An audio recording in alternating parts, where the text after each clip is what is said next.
Dan terkait pelimpahan berkas perkara, Nadiem Makarim minta doa agar bisa mendapatkan keadilan dalam proses hukum yang dijalani. Begitu juga istrinya yang berharap proses hukum Nadiem Makarim berjalan transparan.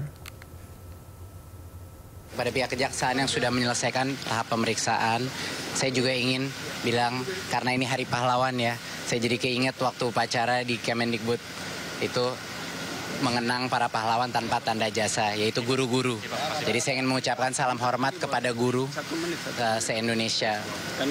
Saya alhamdulillah sehat walaupun ini masa yang sulit buat saya karena terpisah dengan keluarga dan 4 anak saya masih sangat kecil, jadi masih sangat membutuhkan ayahnya. Tapi alhamdulillah saya diberikan kekuatan dan saya berikan kesehatan karena Allah ada senantiasa selalu ada di sisi saya karena Allah selalu ada di sisi kebenaran. Mohon doanya dari semua masyarakat di Indonesia. Semoga Allah memberikan saya keadilan. Terima kasih. Saya bersyukur hari ini bisa ketemu Mas Nadiem. Berterima kasih juga kepada pihak kejaksaan yang telah melakukan pemeriksaan sampai titik ini. Saya percaya bahwa suami saya dan semuanya sudah melakukan yang terbaik dalam pekerjaannya, melaksanakan tugas dan amanah sebaik-baiknya, sejujur-jujurnya.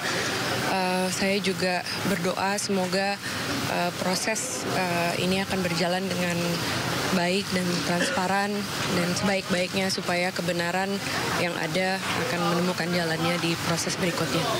Terima kasih.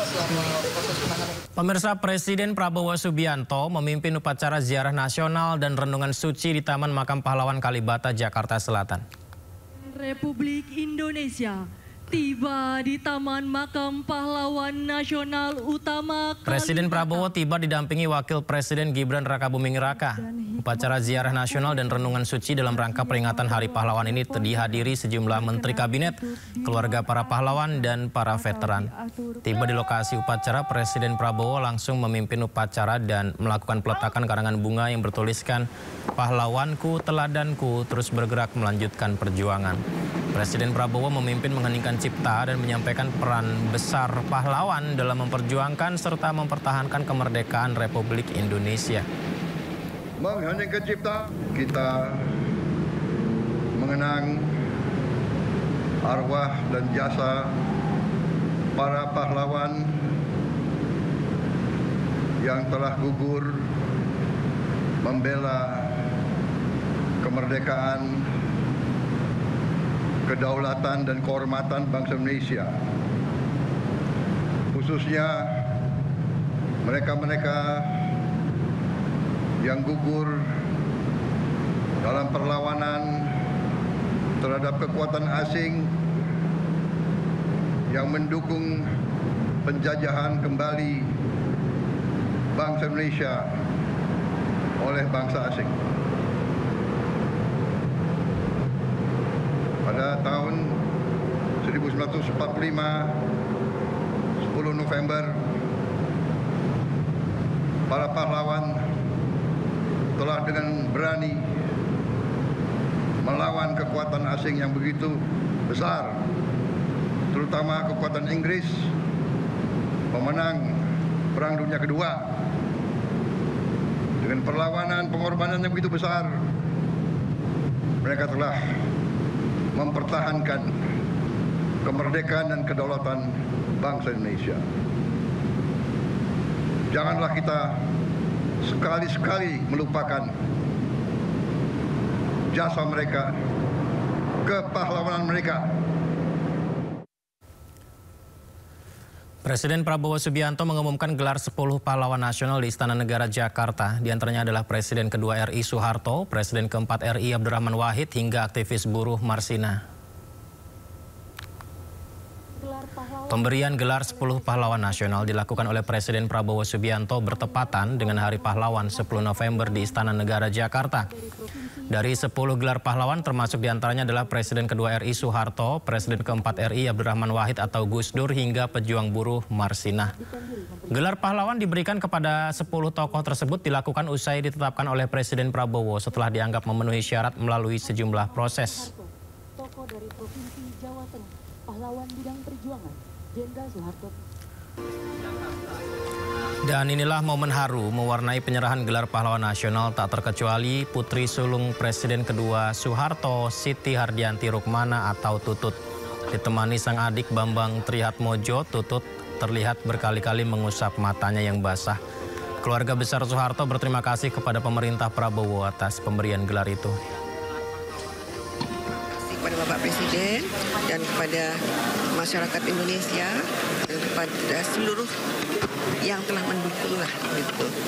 Untuk yang kontra yang belum mendukung juga kami keluarga tidak merasa dendam atau kecewa atau bagaimana, karena memang kita kan negara Republik Indonesia ini kan kesatuan Republik banyak ininya ya, macam-macamnya.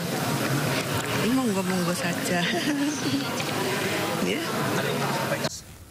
Rasa haru juga ditunjukkan anggota keluarga Marsinah, tokoh perjuangan buruh yang jadi pahlawan di bidang sosial dan kemanusiaan. Selain berterima kasih kepada Presiden, keluarga berharap perjuangan Marsinah bisa membawa perubahan besar terhadap nasib buruh. Kepada Bapak Presiden Prabowo, Bapak Presiden RI yang sekarang, terima kasih banget, terima kasih sebesar-besarnya untuk anugerah yang diberikan untuk adik saya Marsinah. Saya tidak menjangka jenengan Marsinah jadi orang besar, bahkan membanggakan seluruh Indonesia, khususnya Nganjuk, terangkat Nganjuk, punya pahlawan nasional sekarang ini. Semoga itu bisa mencukupi kehidupan lebih layak. Tidak zaman dulu seperti dulu makan aja sering satu hari hanya 2 kali. Insya Allah pemerintah bisa mensejahterakan kaum buruh yang ada di Indonesia, juga memikirkan nasibnya. Jangan ada PHK. Amin.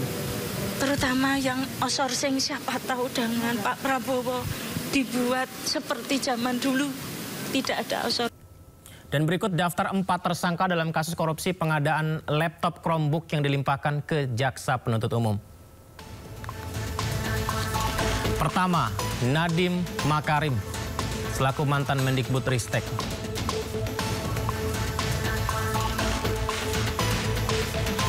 Nadiem Makarim menjadi menteri di era Presiden ke-7 RI Joko Widodo. Kedua, Sri Wahyuningsih, Direktur Sekolah Dasar Direktorat Jenderal Pendidikan Anak Usia Dini, Pendidikan Dasar dan Pendidikan Menengah